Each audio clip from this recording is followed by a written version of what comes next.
Guys, we are looking at our homework for Chapter 18, Information, Risk, and Insurance.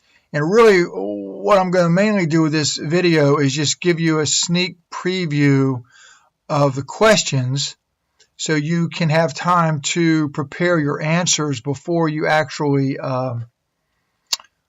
log into the assignment, because I'm giving you 1 hour to do the assignment. So you need to be prepared before you begin.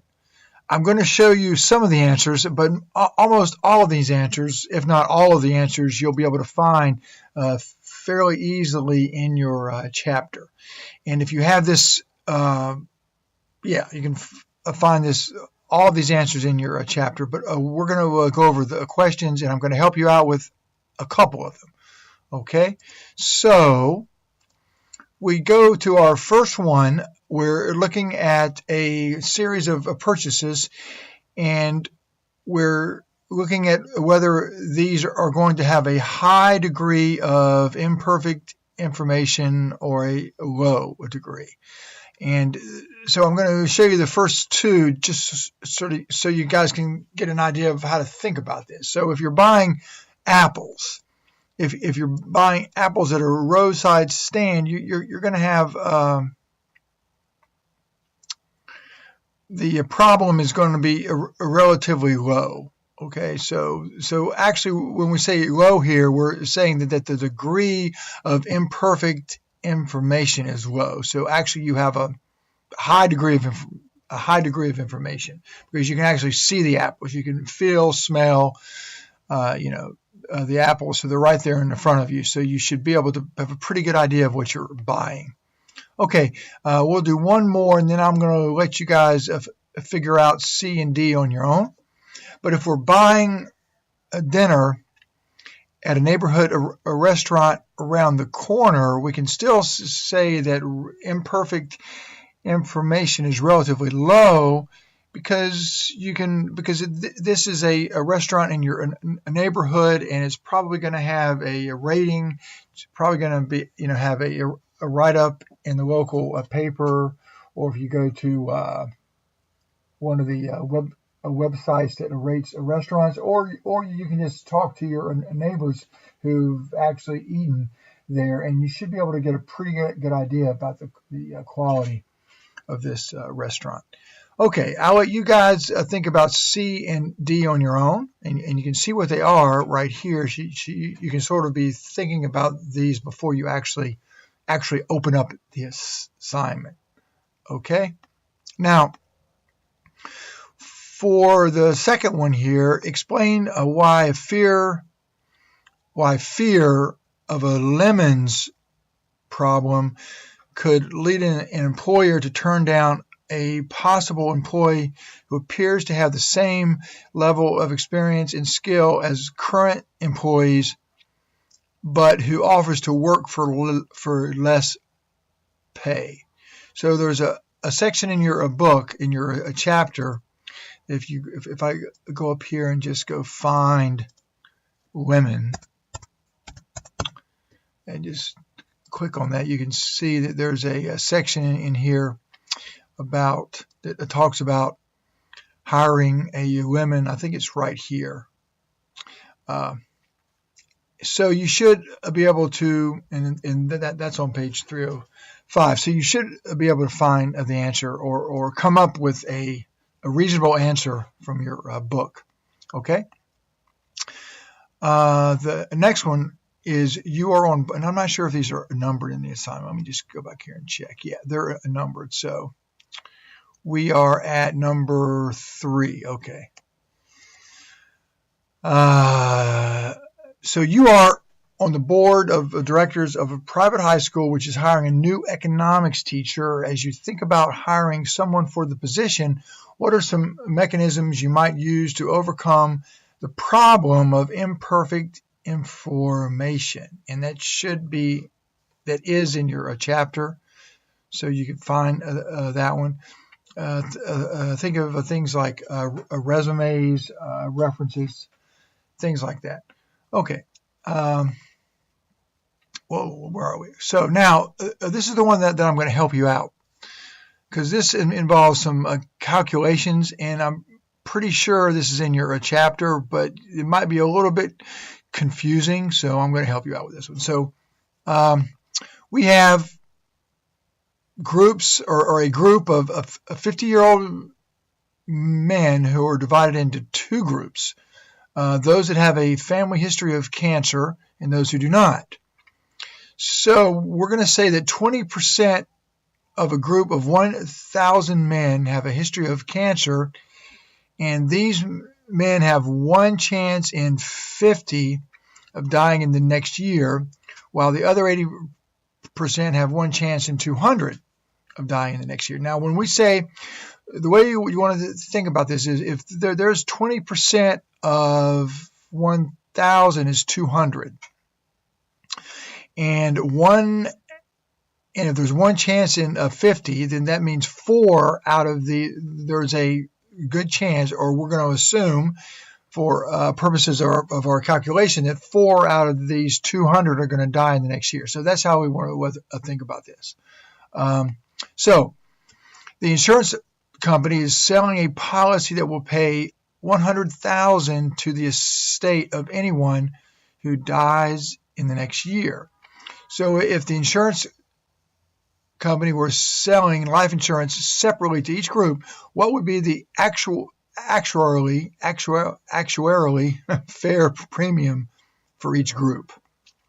Okay, so we just we just do what I said. This should be do right here. This should be do, not die. No, actually it is die. Wow, okay, die. Let's see. So we say that 4 are going to probably die, so we're going to have to pay out $400,000 to the high risk group in the next year. So we spread that over the 200 people in the group. That's an average of $2,000 per person. So a fair premium would be $2,000 per member in this group. Now, the low risk group, 4 are going to die because there's a, let's go back up, because there's a one chance in 200. So 1 in 200 means 4, and so that would mean that they're going to have to pay out $400,000, but that's going to be divided over 800. So the premium for the low risk group would only be $500. Okay. Now, if an insurance company were offering life insurance to the entire group but could not find out about family cancer histories, what would be the actuarially fair premium for the group as a whole? Well, that would mean that you would have to there would be paying out a total of $800,000 because there's going to be 8 deaths in the group as a whole, and this spread out over the whole group would be 800 each.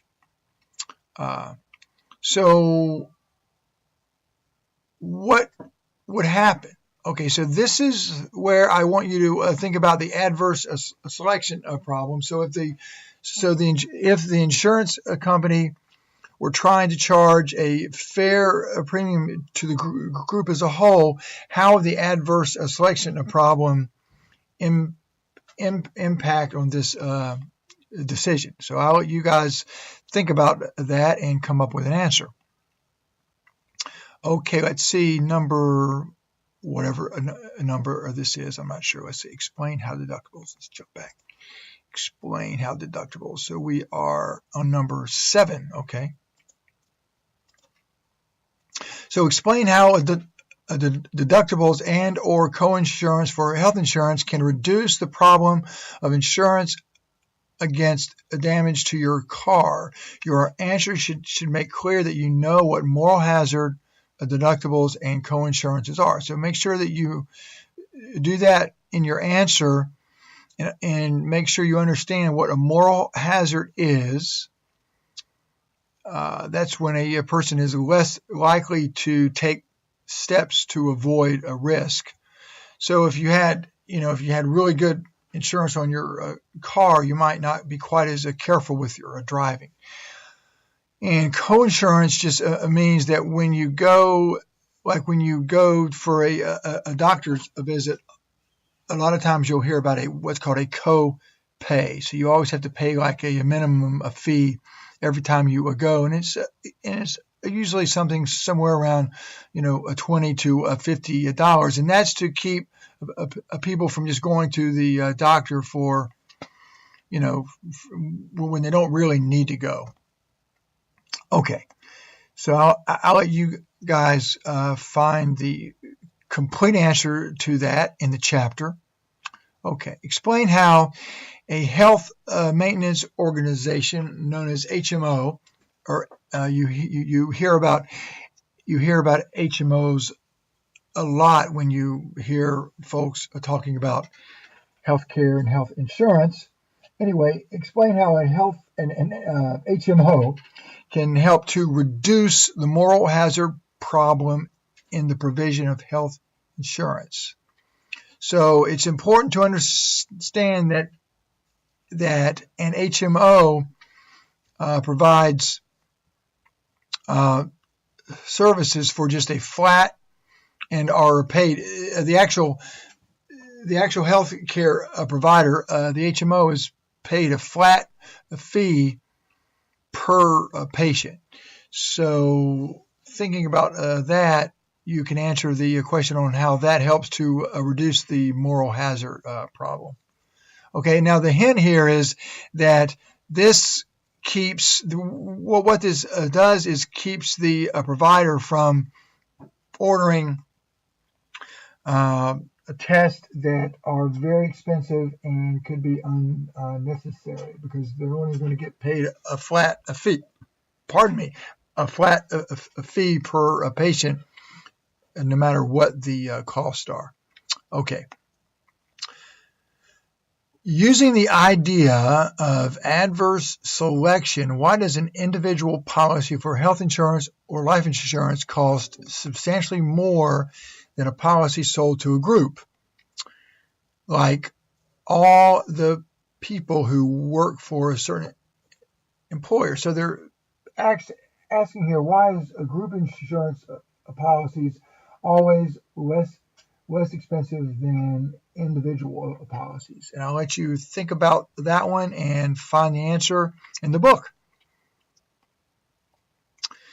Okay, explain how a government provision health insurance to all citizens, financed largely through tax dollars, can reduce the adverse selection problem in health insurance. Also explain the challenges or negative aspects of government-provided universal health insurance. Now, if you go into your chapter, there's a lot in here on, if I just do a find here, universal health, and I bet you it comes up if I spell it right. Let's see. Let's jump back over here.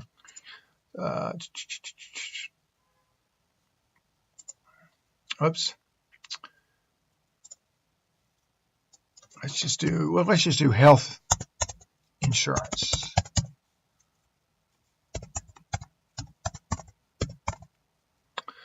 Okay.